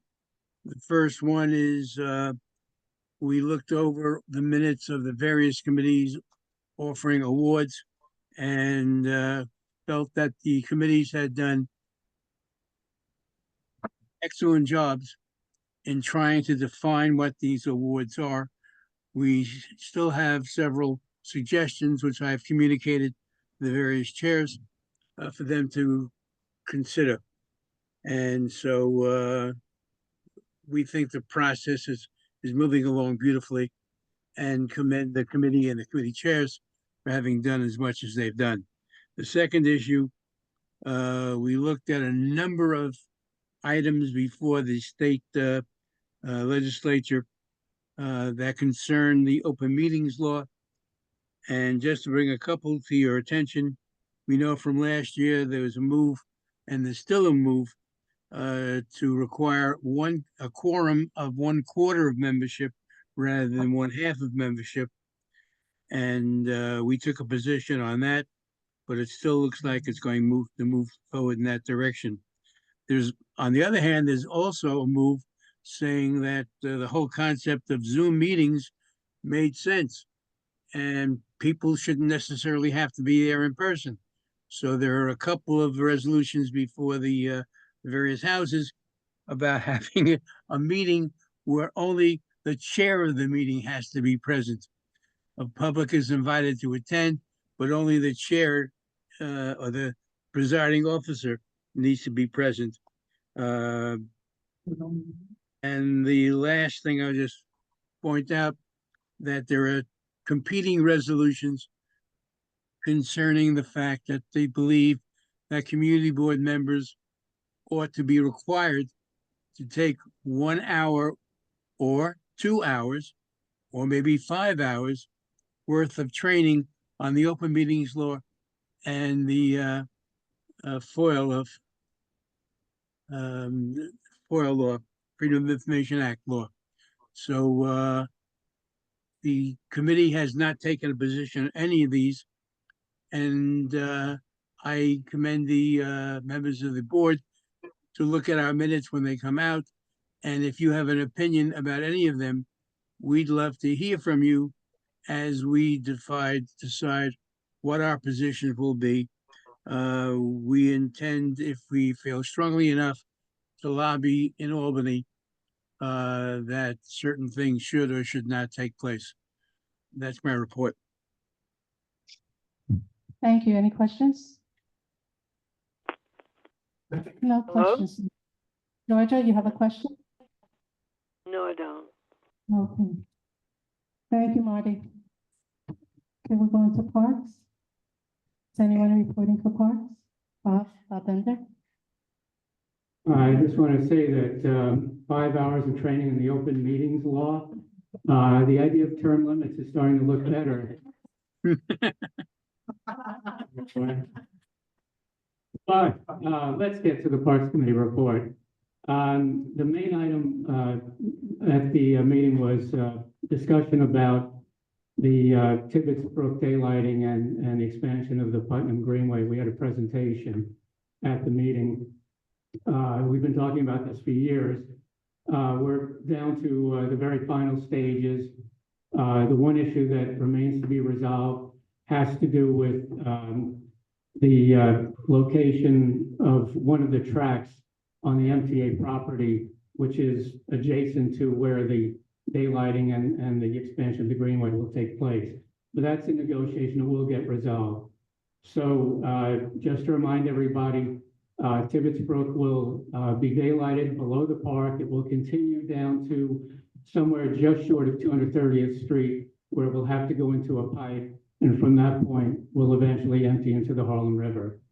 The Greenway itself will expand below the park down to West 230th Street. So it will be a considerable expansion of the Greenway, about a half mile actually, from where it currently ends in the park. So that was the major item. Deb Travis wrote some very thorough minutes, which you can look at for other details, but that was the largest item that we discussed at the meeting. The next meeting of the Parks Committee will take place on February 26th. And the major item that we will be discussing is the Van Cortlandt Park Master Plan.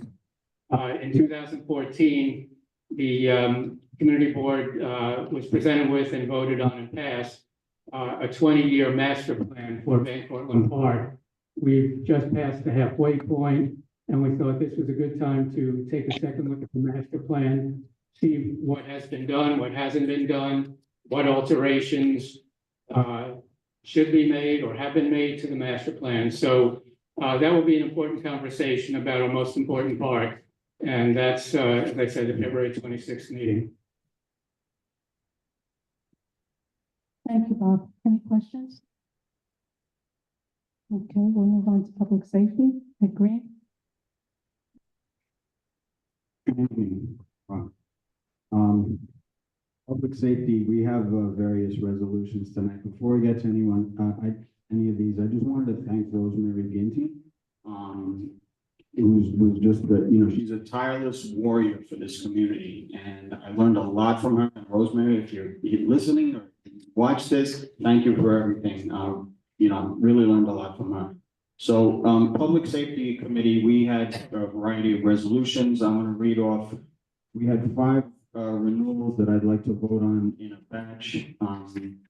One of them was for on Wheel Park located at 445 West 238th Street. The next was for Punch Bowl, 5820 Broadway, Jake's Steakhouse, 6031 Broadway, Flame, 5740 Broadway, Unit D, and PCR Tennis Club of Riverdale located at 2600 Netherland Avenue. The 50th precinct was unaware of any disturbances notable at any of these establishments, and the Public Safety Committee unanimously approved of all 5 of these resolutions. So I'd like to take a vote on them as a block. Okay, any discussions? Okay, we'll take a vote on it. Any abstentions? Any opposed?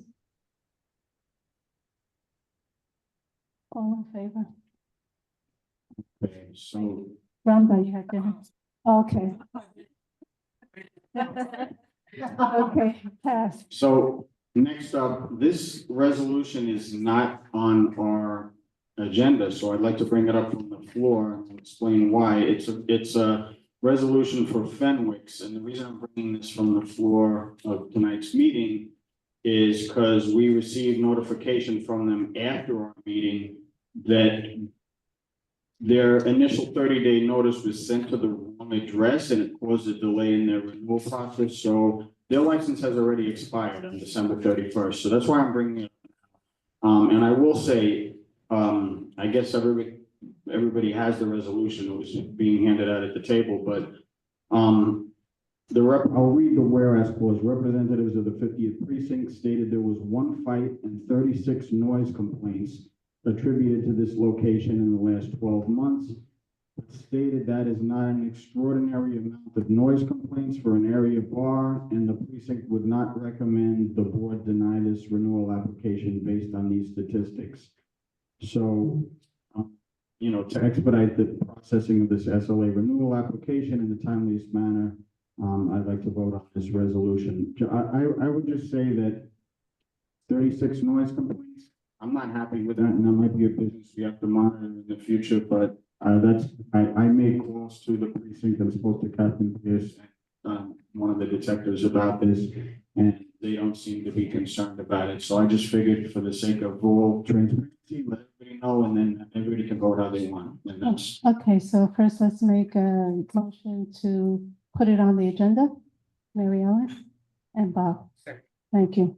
Okay, so those opposed to putting it on the agenda this evening? Raise your hands. Those abstaining? Okay, so it's on the agenda. And this is a local longtime bar, correct? Correct. It's Fenwick's at 432 West 238th Street. Okay, so it's on, so you can just vote. Um, Or you want to say anything more? no, you can vote. David, you have a question? Yeah, December 31st, how are they operating at all?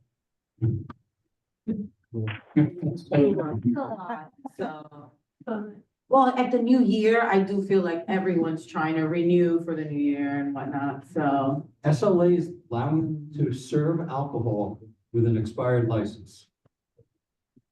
So isn't there usually a grace period when a license expires? I believe there's a grace period.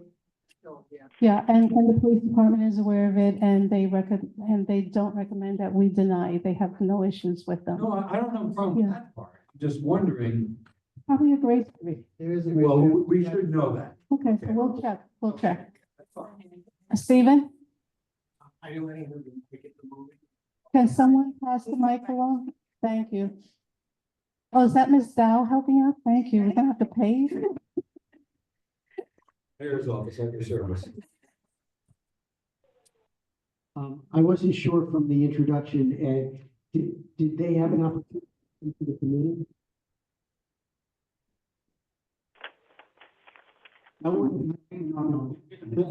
Steve, excuse me, they did not come to the committee. We were just notified of this. This is why I'm bringing this up. And they were, their license expired December 31st. The board was just notified this was after, and that's why I'm putting it on, because to wait for the next public safety meeting and then the next board meeting would just delay the process an extra month.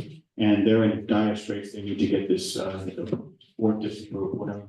Yeah, I hate to be uncharitable, but I think the combination of the license expired 2 months ago and the noise complaints without at least just explaining to the community board, public safety committee what their situation is and what they plan to do in the future, I think it'd be a mistake to vote to approve.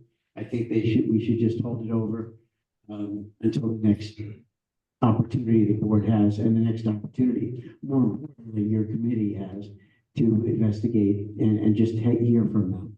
So I think it'd be a mistake to vote in favor to approve tonight. I'll just reply that we do know why that the license expired is because the 30-day notice was sent to the wrong address. That's why it expired.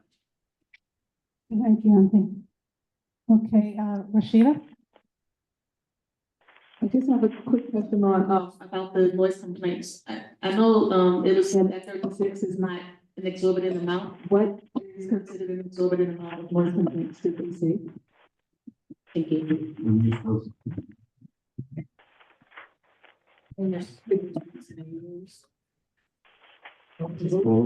Cold vote?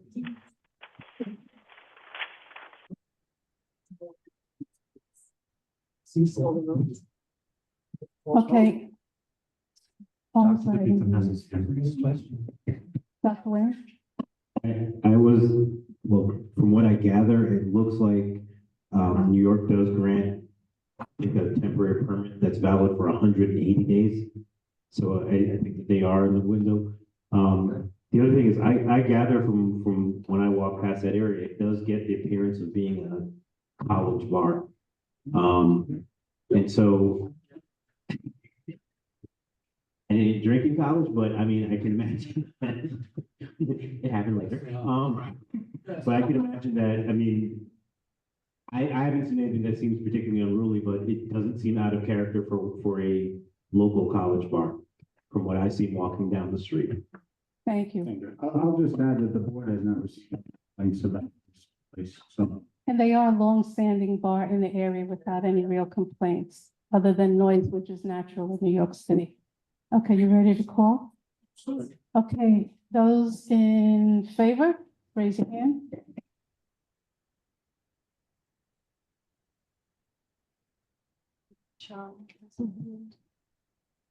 I'm gonna do this backwards. Everybody raise your hand. Sorry about that. Those opposed, raise your hand.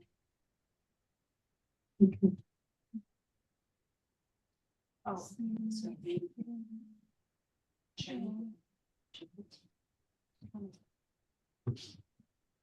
So we had David Gelman, Kevin Wade, Jill Towns, Stephen Fruit, Dr. Julia Gomez. Georgia, Yes, yes. and are you in favor or against? I'm in favor. Thank you. Any abstentions? Any abstentions? Ms. Walker abstains. Karen Walker. Okay, and everybody else approves. Okay, your next item? Okay, so Public Safety has another resolution that's coming from the floor. Explain that. Initially, the Public Safety Committee passed a resolution in support of Priscilla's Law.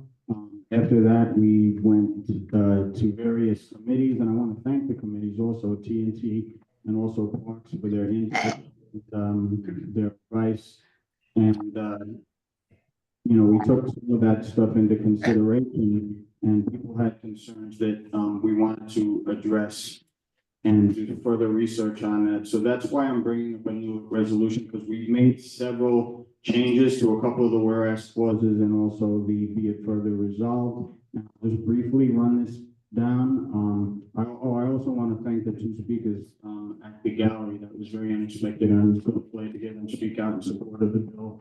That's very important to this committee and to public safety.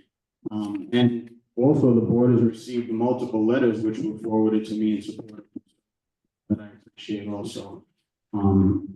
So just briefly, I know all of you have read, hopefully all of you have read this. It went out this morning, the new resolution that I'm bringing from the floor, and, you know, just basically Priscilla's Law, you know, sponsored by 29 city councilmen, including Eric Dinowitz, who spoke about it earlier tonight. And it requires every bicycle with electric assist, electric scooter, and other motorized vehicle to be licensed and registered by DOT and receive an identifying number, which will be displayed on a visible plate affixed to the vehicle. So one of the changes we made to that whereas was. Hold on a second. Let's just take a vote to amend it. Is this a new resolution? Correct. On the floor? So then let's just take a vote to put it back on the agenda. Okay, is anybody okay, Mary Ellen, you second? Are you putting the motion? Make a motion, put it. Okay. I'm making a Laura, motion to put it back on. Okay, thank you. Okay, those who are opposed to putting this resolution on the floor? Any abstentions? Okay, see. Okay, I'll go on. So,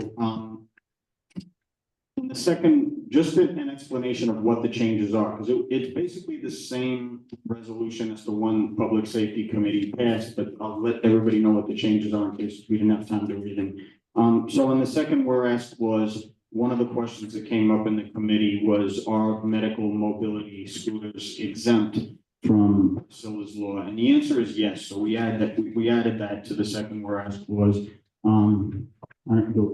I don't know how many of this down the page this is, but it's the last one.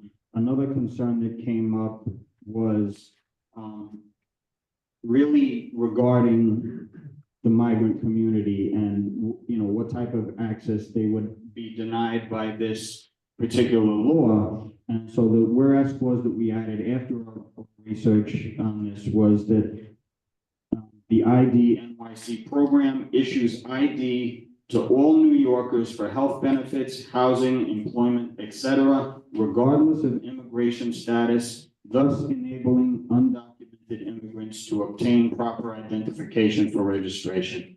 So that was added. That was not previously in the public safety resolution. The next one we added, because people had questions about costs as far as the registration costs are concerned, and this came from the sponsor of the bill, Councilman Holden's office, and whereas sponsors of the bill advocate for free registration or minimal cost in order to reduce financial burdens. So the last thing that we added was the be it further resolved, which we didn't have previously. So I'm just going to read the therefore be it resolved. Well, Therefore be it resolved, Bronx Community Board 8 supports Priscilla's law and urges the New York City Council to pass Intro Bill 606 into law. And be it further resolved, Bronx Community Board 8 requests that funds be allocated in the city budget to provide resources for its implementation while addressing concerns of the migrant and business communities. So I guess if you want to open it up. Okay, any discussions? Bob, Brenda, and then Mary Ellen. Actually, And then Mary Ellen Dr. had her hand up first. Okay. So Mary Ellen? Thank you, Bob. Hi, I've been bringing this topic up for like the past 5 years of public safety. We have a senior living, apartments on Emerson Parkway. They're scared to death to be walking around because they need to go shopping. They don't just stay in the house, they go out shopping. And these scooters, these motorized bikes and everything else are on the sidewalks, nearly knocking them down crosswalks, and it's getting very dangerous. I myself, even you see them two on a scooter where they're actually taking pocketbooks and everything else. We have to be able to identify these scooters and motorbikes. They need to be licensed. There's no accountability without licensing these. I call them motor vehicles. Once they move and they have electricity or gas, whatever they have on them, they're considered a motor vehicle. I myself have walked seniors home because you can see them scared out of their wits in the crosswalk. Saying like, I'm walking them now, they said, but I gotta go through 3 more of these crosswalks, and it's out of control, they even come down the sidewalks. I really would hope that, you know, a lot of us are older adults too, myself. We need to support this. I mean, for our own safety, you know, for your parents' safety, it's really has gotten out of control, and the more they want to deliver groceries and everything else, you're bringing these motor scooters and they're running all over the place to make time. They want to get the food there hot, hoping they get that big tip, but it puts everybody else, older adults and everybody else in jeopardy. So I would hope, my fellow community board members would vote yes to this. I truly support it. And especially as a chair of aging, I support this totally. Thank you very much. Thank you. Bob, and then Dr. Wayne. thank you. Ed, first of all, I want to commend you on being responsive to the meetings and making the changes to the resolution, which I think have all improved the resolution. I brought up 2 clauses in particular that I had concerns about at the executive committee meeting, spoke about it, and they are the 6th and 7th whereas clauses. The first one, the 6th one, you clarified the language on that one. This is the one that has to do with the number of people who've been killed and injured and so on. And again, I thank you for clarification. The other one, I still have a concern about, the one following that, and I would like to make a friendly amendment to the resolution that you withdraw this particular whereas clause. The reason being, the clause, I'll read it, although I think we all have copies of the resolution. Whereas the United States Consumer Product Safety Commission reports that there were 104 fatalities and 53,200 emergency room visits associated with e-bikes and 111 fatalities and 169,300 emergency room visits associated with e-scooters from 2017 to 2022. I went on the Consumer Product Safety Commission website. I don't find any link between these facts and traffic safety. In fact, it appeared to me, and I believe you have confirmed it, that there is nothing on the Consumer Product Safety Commission that indicates a connection between these statistics and traffic violations. What appears to be the case, as far as I can tell, is that this has to do with defective products. And that makes sense because that's what the Consumer Product Safety Commission does. It examines the products and it sometimes issues notices for them to be withdrawn because they're hazardous. And I believe that these problems are all directly related to poorly manufactured e-bikes, e-bikes that have inadequate wiring, and e-bikes that have substandard batteries. And that's where all this, emergency room visits and so on have occurred. And licensing e-bikes wouldn't affect any of that in any way. It would have, you know, these are product deficiencies. Putting a license on a defective product doesn't change anything. So I suggest that, as I say, as a friendly amendment, that you just eliminate this whereas clause. And I want to be clear, I am generally supportive of this resolution. I think it's something we need. I'm in favor of it, but this whereas clause is superfluous. Thank you, Bob. So I'm gonna accept the friendly amendment to this, and even though we might not meet 100% eye to eye, like we discussed before, we're concerned with passing this law and passing this bill in a whereas clause that we may be a little bit murky is not significant enough for me to insist that it stay in, so I accept it. Okay, and then we're gonna go to you had another point? No, I just Oh, thank you. okay, thank you. Dr. Wayne and then David. So I would like to dovetail on what Mr. Bender said. Thank you for listening to the statements and the discussion that was had. I know we had a very spirited discussion in traffic and transportation regarding this particular law, and I think the big concerns that we had were obviously the benefits of licensure versus the impact of the community, particularly looking at whether this would be onerous to the drivers, as well as concerns about licensure and documentation. And so I appreciate you emphasize that. I think the only thing that I think was the sticking point that we had in the committee was, how do we define a medical scooter? And if so, who's going to license it? It's not going to be me.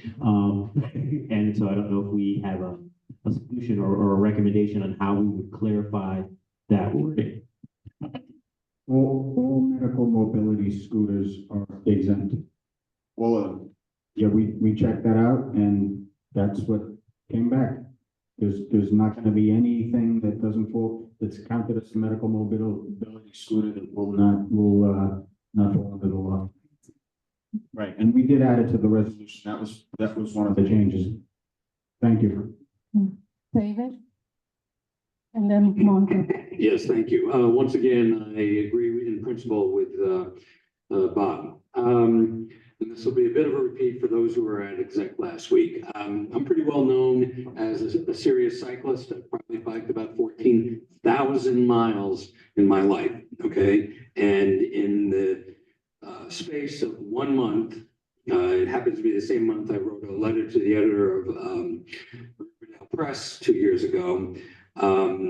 Walking, cycling, and driving, I almost was struck by e-bikes going the wrong way on one-way street or bike lane. This is very important, but I also think in a certain way it's too broad. In terms of well, I guess the sixth whereas, with the number of pedestrian deaths and cyclist deaths, Ed, you and I, while I didn't get to see this resolution, the final one today, I wasn't aware that the revised version was produced. You and I talked, and I don't see how the data supports that. And I don't think it's really necessary to have that paragraph about 10 pedestrians, 33 cyclists, etc. There is a serious risk from e-bikes. There's no doubt about it. They're too fast. They don't belong. I'll get into it in a minute, but I think that this resolution should exclude pedal assist. There's a big difference between pedal assist and what I call throttle control, which is a fully electronic bike where you have a throttle on the handlebar, and that's how you control your speed. They get up to 25, 35, 40 miles an hour. And when you have a throttle control on your bike, you're a motorcycle or a moped or whatever, but under New York State DMV, you're a motorcycle, and they should be, throttle controls should be controlled just like motorcycles, but not pedal assist, which would have a complicating factor of What are they gonna do with city bikes? Because half of their bikes are pedal assist, but also pedal assist, unlike throttle control, you can't just ignore what you're doing and look at your phone while you're riding along. You actually have to pay attention to your pedaling. So I think that's a different animal. Whereas the throttle control, fully electronic bike, I think is very, very risky. And I think that we need to make sure that the city bans them. And I would like to add a friendly amendment that that electronic bikes, throttle controls, be banned from bike lanes. There's no reason why they should be in a bike lane. If they are effectively a motorcycle, then they should be in traffic. They shouldn't be in bike lanes. I experienced in Manhattan last week, after our discussion, several times where e-bikes, fully electronic throttle controls, were in bike lanes and had near misses as I was trying to cross the street. And all the usual stuff about how they run red lights and all that. And it's all terrible. And I think it's important that we address this. But it's also the bike. It's not the owner. It's not whether they're a migrant or not, or delivery guy or not, whatever. The vehicle itself, when it has a throttle control, is dangerous. And that's what we should be focused on. That's what the city council should be focused on. Okay, Ed, do you want to address that? But very briefly, because it's almost 9 o'clock and we have to get ready to leave, and we definitely have to go into executive session. So just answer very briefly, then Margaret and Georgia, I see you have your hands up. I actually Yes. agree with David. I actually agree with what David is saying. The only problem I have is that it doesn't really speak to what the law is that we're trying to support. But are you just going to change it or not? That's all we need to know. If not, then we'll go on to the next. And Margaret, no, okay. We have a few people ahead. Margaret, then Georgia, and I saw Karen's hand there. We're going to take no more than you let me know if you're for it or against it so that we can have an even amount of people to speak to it, and then we'll just take the vote. We have people in front. Margaret, Georgia, Karen, Jessica, then Laura. And if you guys could be brief, because we really have to get out of here shortly. I just wanted to say that I appreciate the revisions to the resolution as well. I think I did want to see more of accountability for businesses because we don't have data on it, but that's the primary driver for e-bikes and folks who are using them to try and get around. So I would rather see a balance between accountability for e-bike users as well as the businesses if they're employed and taking risky behavior on behalf of their employer. So that's the only thing that I wanted to mention tonight. Thanks. Thank you, Margaret. Georgia, you have a comment on this resolution? Yes, I have a comment. It's the reason being that I was in an accident and I was walking here where I live, 230th Broadway, on the sidewalk. And there were 3 girls playing. It didn't seem to me they were serious. I knew even how to ride an e-bike. So one ran into me, and I've already have a problem. And also, I don't understand why there's so many bikes, motorcycles, and mopeds, and they still come in this building here. And how at one time had given them, because I was been looking for my, it was a printout with the rent, and I had that. I'm still looking for it. I just misplaced it, stating that mopeds, motorcycles, and e-bikes New York City gave them the authority. New York City Housing Authority gave them the right to come in and charge their bikes. Don't make any sense. There's many people that have died already. Thank you, So Georgia. thank you. Thank you, Georgia. Ms. Karen Walker, and then Jessica, and then we'll call the vote. My point was already made. Okay, oh, I'm sorry. So, Jessica, then Laura, and then we'll call the vote. Okay, thank you. Me? Or? You first. Oh, I thought you said your point was made. Okay, thank you. Businesses. Thank you. Jessica? Piggyback on the difference between a pedal assist bike and a throttle bike. And I guess we can amend it, because I still think we should talk about it.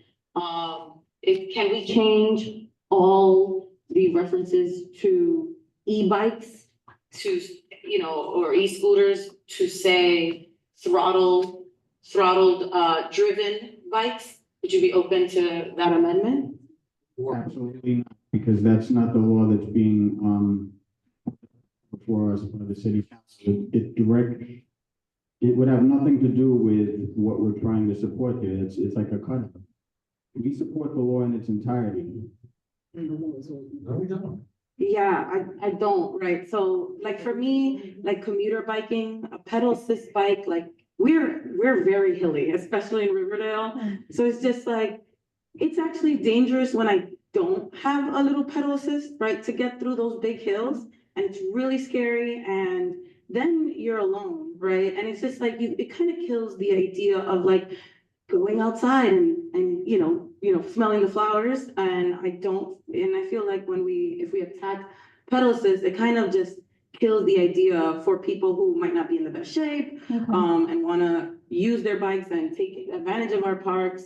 But we know that we are in very hilly environments, and we're not all in shape. And so I do think that I support pedal assist bikes, and and this makes it really hard for me to agree with completely. So Laura, I'll be to you 1 minute. We're gonna go to Miss Karen again, and then Laura, and then that's it. That's okay. No. Go ahead. Definitely disagree with separating pedal assist bikes.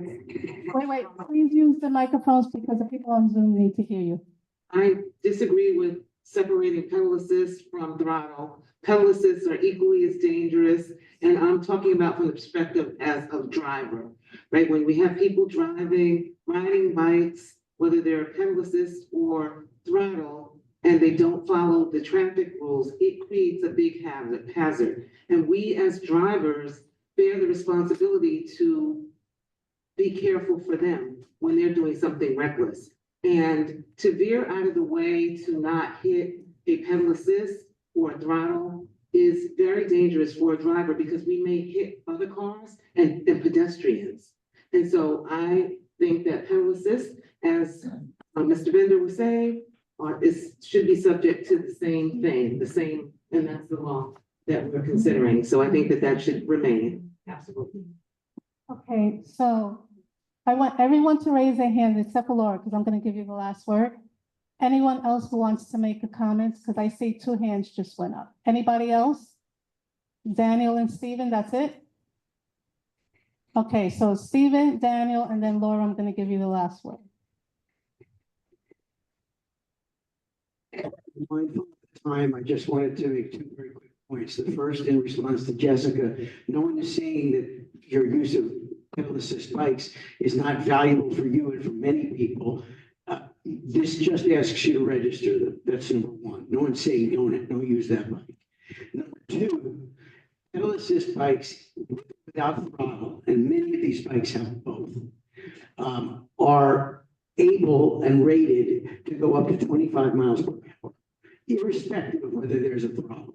I've been shopping for bikes for the last couple of months, and I know this. And 25 miles an hour happens to be the speed that cars are allowed to travel at a max. We're talking fast, and we're talking 40, 50, 60, 70 pounds at 25 miles an hour against human bones and flesh. So. Daniel, right there. Just as most of the bikes going the wrong way on one-way streets and running through red lights are probably pedal assists. They're the most common bikes. They're the ones people use for delivery. And they're the ones that killed Priscilla, which the law is named after. So they're of course included in the law. And I support the law because, right, I think all of them, because it's just a matter of registering them so that there's accountability. And probably all the city bikes will have a license, and then they can still figure out who had rented out that city bike and then ran a red light by taking a picture of its license. If that's how this works. Thank you. Laura? Yeah. Thank you. Yes, the point that was just made, both Emphasis and Throttle go at over 20 miles an hour. So whether you're maimed and killed by either one of them, really. So that's why Priscilla's law just makes it simple, all e-bikes. And I think that this is very critical. When this law was, when e-bikes were legalized in 2020, there was no foresight, there was no thought of the explosion that was going to happen. And now we're in a situation where you have, since it was legalized in 2020, 46 deaths and over 4,000 crashes. And it's out of control. This is a much needed step that will change the culture of the Wild West culture that we have.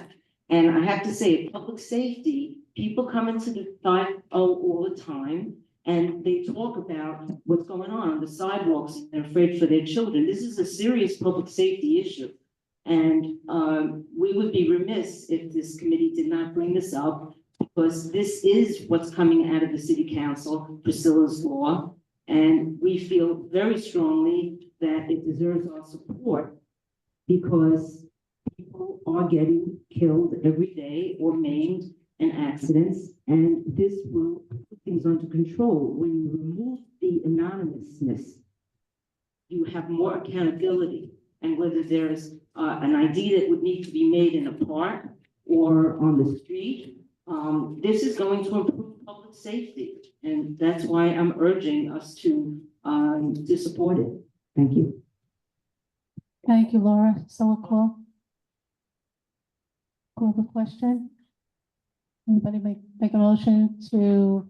Motion to call the question? Oh, yes. Second, okay. Anybody abstain on this vote? And just keep in mind, abstention means no. Abstention is a no. Okay. Enjoy. And Dr. Julia Gomez and Jill Towns.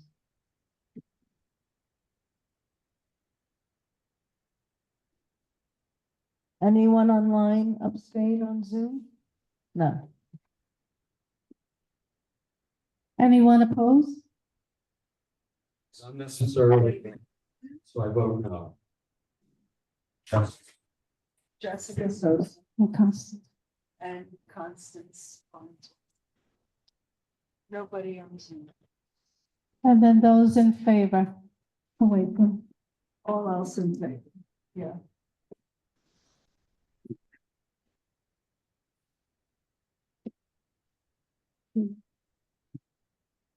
Angel, you're in favor? Yes, I am. Okay, thank you. Yeah, everyone has their hand up. Yeah. Yeah.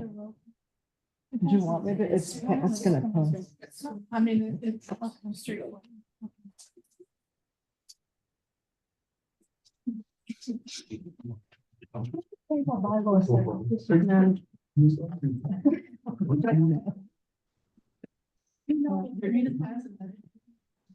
I think it. Yes, thank you, everyone. Thank you for the good discussion. We'll get it in a few minutes. Okay, and that concludes your report. Thank you, Ed. And Laura, because I know both of you worked hard on this. Okay, we'll go next to traffic and transportation. Josh?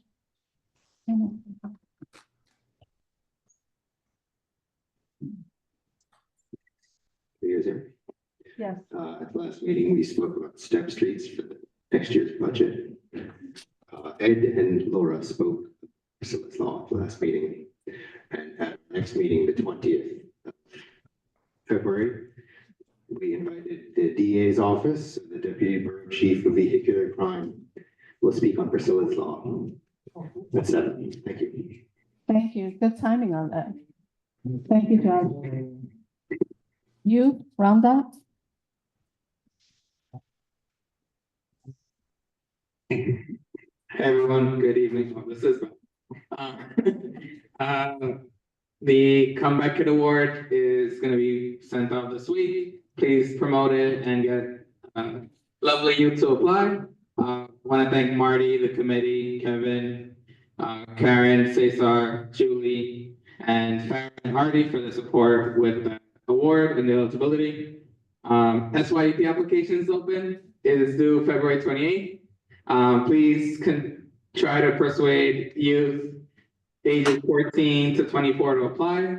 I'm currently helping my kids apply, so if any requests come to the board office, I'm happy to help. Troubleshoot any of the SYEP applications. And our next meeting will be in March. All right, thank you. Thank you, Rhonda.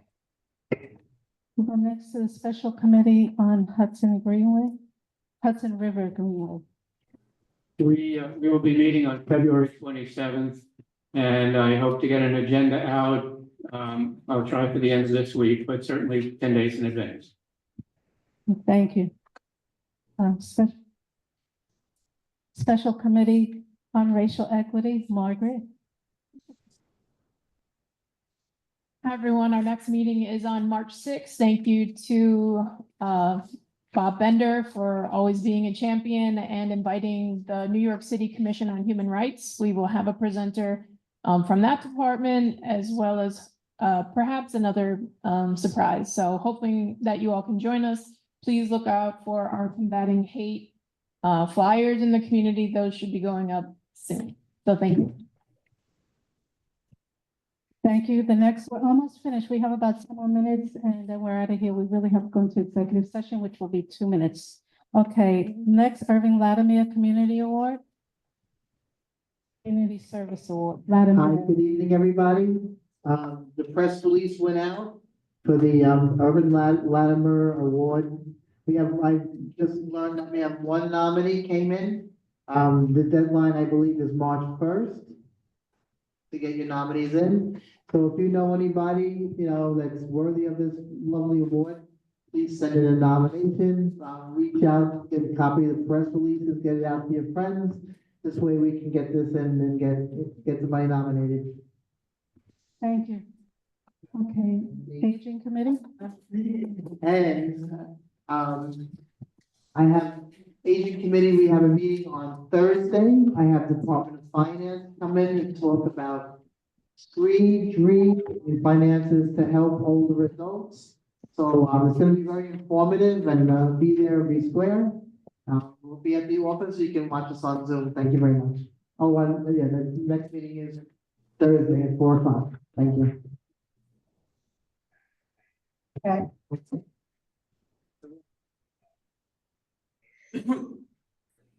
Oh. Give her 1 minute. No.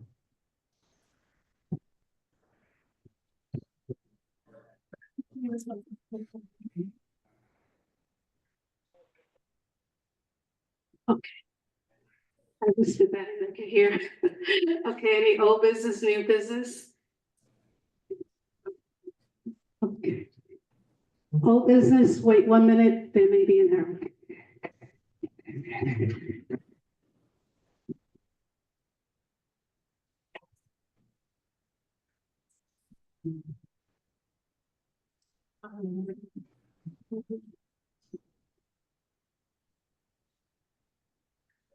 There is a correction on the register for those of you who have a copy. And we'll email you the correction. I just want to say that the Community Affairs Unit is Ms. Alina Dow, and we'll send you the correct information. Okay, with that, I'll ask that we go into executive session for Open Meetings Law 105.F, as in Frank.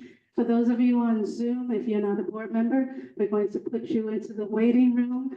And if you decide to wait, when you come back, we will likely adjourn after a few minutes. But you're more than welcome to wait. In the meantime, we're going to turn off the video and go into executive session. Already? No. Make a motion to go into exec.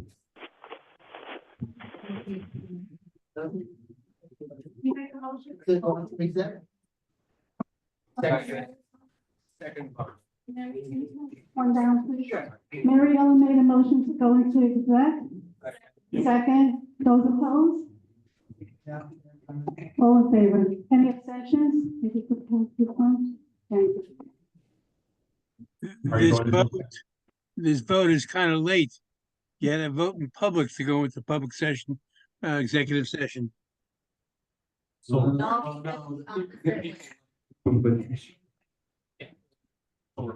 Thanks, Marty.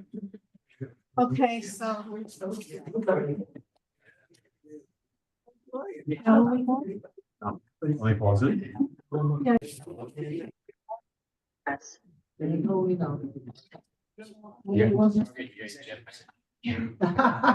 After she gets home. Margaret Jackson. Margaret Jackson. Resume it? Margaret Jackson. Oh, okay.